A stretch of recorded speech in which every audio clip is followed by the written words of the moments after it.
If there's one thing I've realized looking back on the last 8 years, it's that I missed a ton of opportunities, especially when it comes to money and investing. Now at 28, I've learned a lot, but sometimes I can't help but think, what if I knew all of this when I was 20? Today I'm going to share the financial lessons I wished I learned earlier.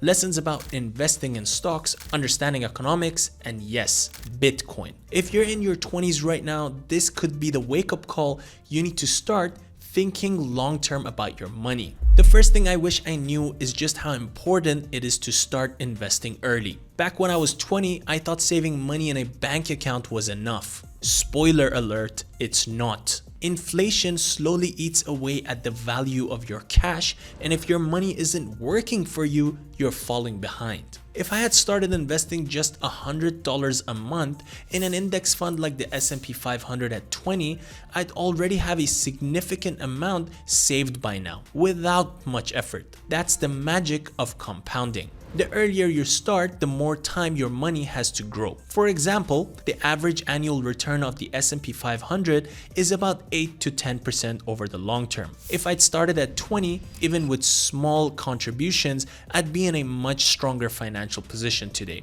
The lesson? Time is your best friend when it comes to building wealth. Start early no matter how small the amount. When I was 20, I barely knew how inflation or interest rates worked. But understanding the basics of economics is crucial if you want to make smart financial decisions. For instance, when inflation is high, the value of your cash decreases, and investing becomes even more important. When interest rates are low, borrowing becomes cheaper, which can drive up asset prices like stocks and real estate. These patterns repeat over time, and once you start paying attention, you can align your financial decisions with what's happening in the economy. If I'd taken the time to understand these principles earlier, I could have avoided some mistakes and made better decisions with my money. Now let's talk about Bitcoin. When I was 20, Bitcoin was around $250 per coin.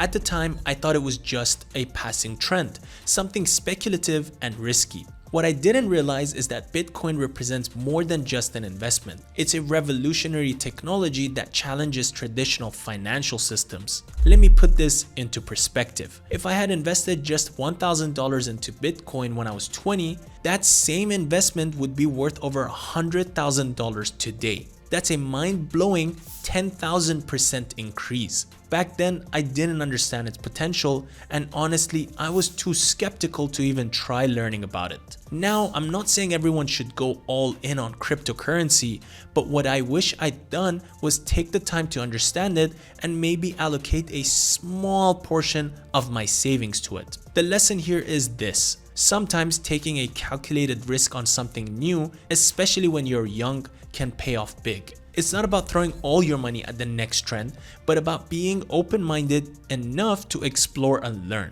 One thing I've learned over the years is that diversification is key. At 20, I thought investing was all about stocks, and I didn't consider other asset classes. Now I know how important it is to spread your investments across different areas: stocks, bonds, real estate, and yes, even Bitcoin. Diversification protects you from putting all your eggs in one basket. For example, during market downturns, bonds or real estate might perform better than stocks. It's all about balancing risk and ensuring you're not overly exposed to one area. At 20, I thought investing was about trying to time the market, buying low and selling high. I'd sit there thinking I'll wait for the right time to start. But let me tell you, that perfect time rarely ever comes. The truth is, time in the market beats timing the market. If you're constantly trying to jump in and out, you're more likely to miss the big gains. Markets might dip in the short term, but over the long term, they tend to go up. The key is staying invested and being consistent. Another thing I wish I'd done earlier is build an emergency fund. Life throws curveballs, unexpected expenses, job losses, you name it. Having 3 to 6 months worth of expenses saved can save you from financial stress, keep you from falling into debt. At 20, it's easy to fall into the trap of lifestyle inflation, spending more as you earn more. But looking back, I wish I'd focused more on saving and investing instead of upgrading to the latest gadgets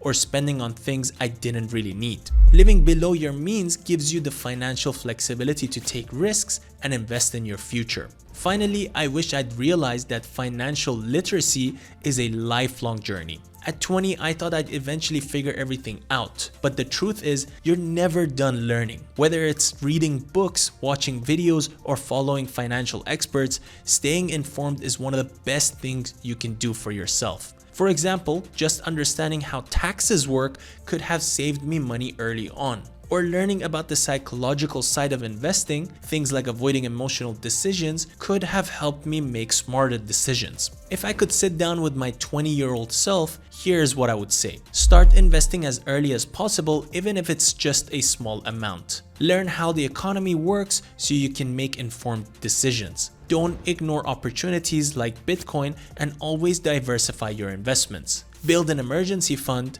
live below your means, and never stop educating yourself. At 28, I can't change the past, but I can use what I've learned to build a better future. And if you're in your 20s or any age really, it's never too late to start applying these lessons. Your future self will thank you. So, what's one financial lesson you wish you'd learned earlier? Let me know in the comments below. And if you found this video helpful, don't forget to like, subscribe, and hit that notification bell for more insights. Thanks for watching, and I'll see you in the next one.